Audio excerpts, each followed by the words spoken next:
Hi YouTube, please give me a moment while I connect to Facebook. We'll be getting started momentarily. Almost there. And I think we should be live on Facebook. What's up everybody? Hope you're having a good weekend. I'm Sami Abasad, Director of Education at T3 Live. We're gonna do what we always do, which is go over some swing ideas for next week and go over the market to give you my bias for the week. Before we start, as always, a standard required disclaimer to let you know that trading is risky and that whatever we discuss in this video is for educational purposes only. If you find benefit to today's video, I would appreciate if you hit the like button. That helps support our channel. And if you have any questions, reach out by emailing customer service info@t3live.com, info@t3live.com. And actually, before I forget, I'm gonna have an open house next week, so join me for free for 5 days to check out the Strategic Swing Trader newsletter as well as the Strategic Day Trader chat room, where we day trade live from 9:30 to 4 every day of the week. So check that out, link in the description. But for now, let's go ahead and get started. The market is pretty bullish. We have put in more than one higher low now, so we have 2 higher lows at least, that being the first and that being the second. And we also broke above the double top or the prior highs, so we now have at least one higher high. In fact, we have, you can say, one higher high, 2 higher highs. That's the definition of an uptrend, is higher highs and higher lows. But you also have to keep, so we got an uptrend on the daily chart of the Qs and the SPY also, but you have to keep things in perspective. If you look at the weekly, we're already right at the declining 20. And the market, usually when you have a market bottom, the market just rips. It doesn't go up a little bit at a time and then comes back in. So if we truly bottomed, again, usually market bottoms lead to a strong bounce back up. So do we have that here? Maybe, maybe not. So if we can base up here above the 20 and stay above the 20, that will be bullish. If obviously we gap up tomorrow or we clear the red bar somehow, which I'm not expecting to happen tomorrow, that would also be really bullish. So again, staying above the 20 or continuing higher, negating the red bar we got on Friday, both would be bullish.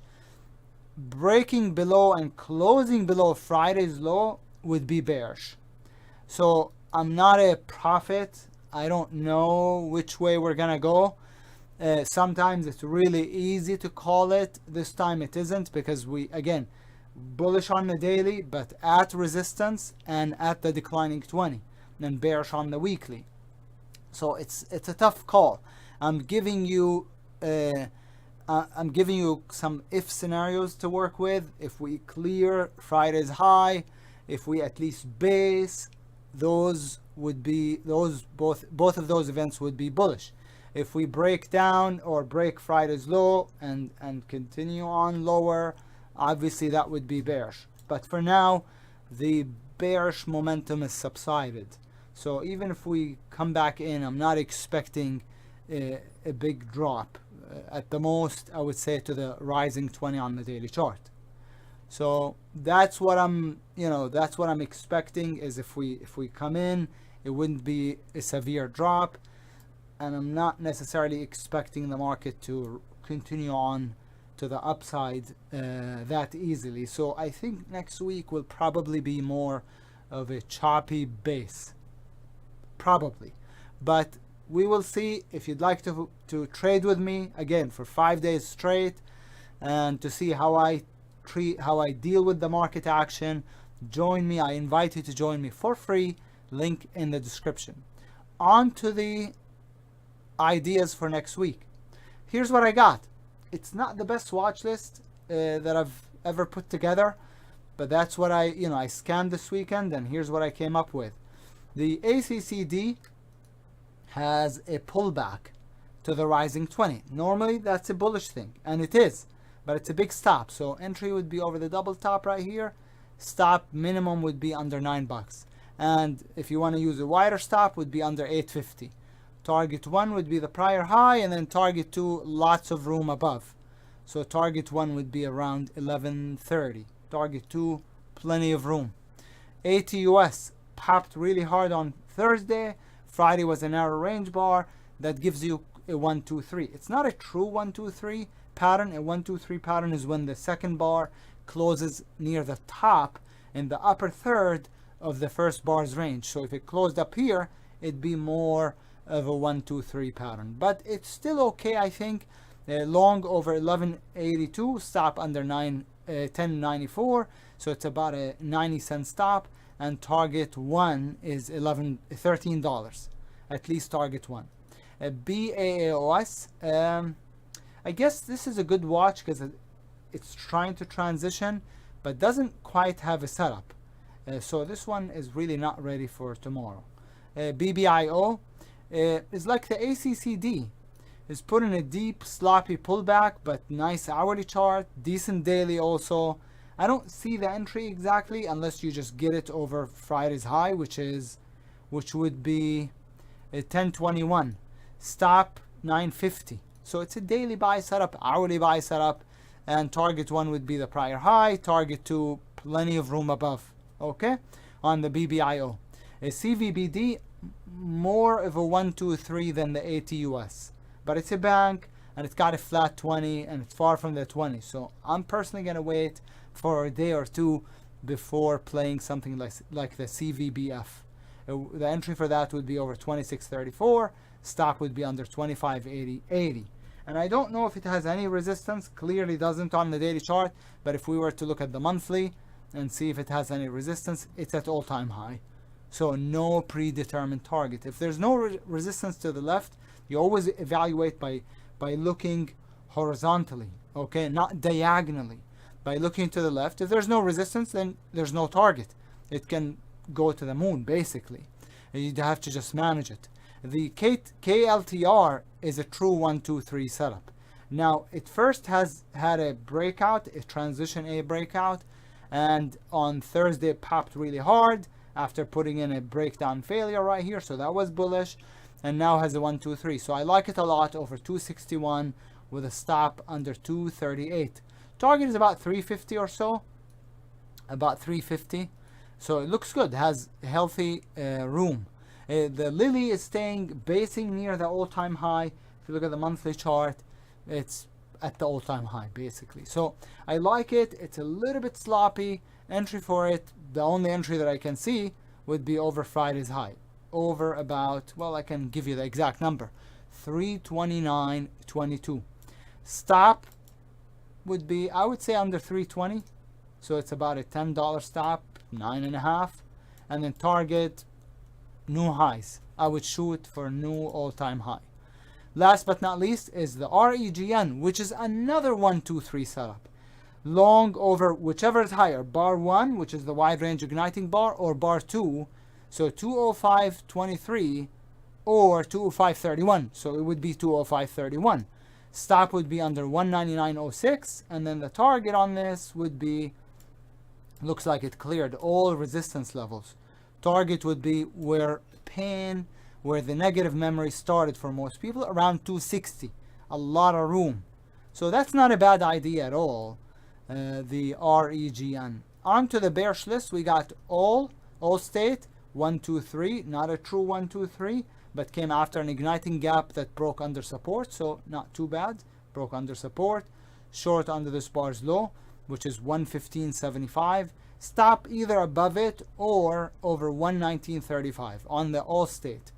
The BBIG is a base breakdown, so short under the base, whatever the lowest point is, stop would be 114 over 1, so 115 minimum, and probably all-time low, maybe not. If it's not at all-time low, then the target would be the prior low. If it is at all-time low, which it could be, then there's no predetermined target for the BBIG. Looks good. CDLX, oh no, it's not low price, it's $13. That's not bad. Because I don't really like to short the penny stocks. normally, but they do okay too. The CDLX short under 1270, stop over 1487. Wow, $2.20 or so, and it is at all-time low, no predetermined target. Not bad. I would rather wait for the 20 MA to catch up, but it depends also on what the market does on Monday. If the market is bearish, this would be okay in my opinion. Okay, the CDLX, the HASI or the HASI.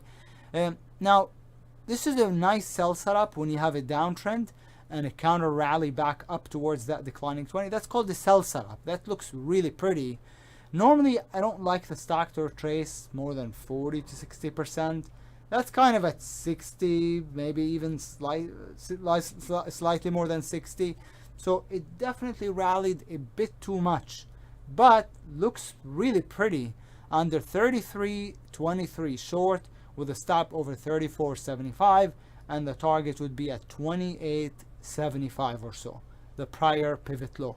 So this one is really, really pretty. And then the HITI gap down sometime last week. As you probably know, I was out last week, so I didn't trade at all last week, except for a couple of swing trades that triggered. So that's it. Other than a couple of swing trades, 2 or 3 at the most, I did not take any other trades. This one gap down, it looks like towards the beginning of last week, and then it's broke down already on Friday. The trigger should have been under 157. So it looks like it triggered by a couple cents, but it's not too late. So I like a short under $1.55. Stop would be, I'd give it to 73, $1.73. No predetermined target. Looks really good, but low volume. Be careful. The ILG is very, very weak. Went IPO a few days ago, and it's very weak. I don't see an entry quite yet, but it looks lower. So it's a good watch for next week, but not ready for Monday.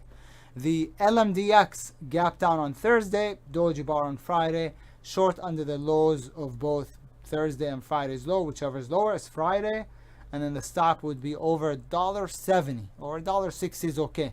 $1.70 is safer, and then target, no predetermined target, it's at all-time low.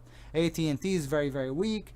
I played the AT&T a couple times, and I believe it was the 2 or 3 times that I played it was made money on it, but I always ended up trailing out or getting to target. And looks like it's gonna break under the all-time low if it hasn't already. It looks like it has. Gap down a large amount on Thursday that broke the all-time low. Wow, AT&T and Verizon I noticed while scanning that it had gap down too. So very, very weak. What about T-Mobile? TMUS is the symbol for it. Let's take a look. TMUS is always the strongest of the 3, and as you can see, it's actually bullish. I mean, not so bullish the last 2 days, but overall it's been bullish. So AT&T has a 1, 2, 3 short under 18.25, stop over 18.70. That's only a 45-cent stop. That's not bad at all. Looks lower. AT&T TDS 1, 2, 3. Would like to wait for another day or two, but short. The entry would be under 14.46. The stop would be over 14.86. So it's a 40-cent stop, 42, because you're supposed to, at a bare minimum, put the entry, the stop order, the stop limit order for the entry 1 penny under the under the bar's low. At a bare minimum, I usually give it 2 or 3 cents below. And then the stop goes at a bare minimum 1 penny above the prior bar's high when it's a 1, 2, 3. So so the minimum 14.45 for the entry, and minimum for the stop 14.87. Okay, so always minimum 1 cent.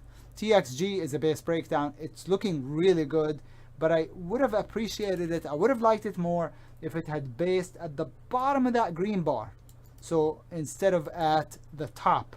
But it looks really pretty. Let's check the hourly chart and see what it's doing on the hourly chart, because these base breakdowns on the daily, especially after a gap, they gotta look good on the hourly, and the hourly looks good. You got the rounding 20 MA that's pointing down, but if we short it here, which would be looks like the right entry to me, because the right entry is the one that's closest to the 20.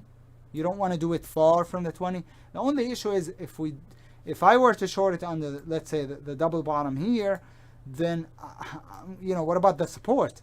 I'm going to need a bearish market for it to break through the support. So if I have a bearish market, then I think I have the right to short it. I would have the right to short it under this pivot right here. If it's not a bearish market, then I wouldn't, because then I have the support right below, which might hold. So this is going to depend on the market. Again, if you'd like to find out what plays I will be taking tomorrow, you'll have the newsletter in your inbox. And every other day this week, be sure to join me in the open house. Link in the description. Thank you for sticking around till the end. I'm Sami Abu Saad of T3 Live. Good trading, everybody. Ciao.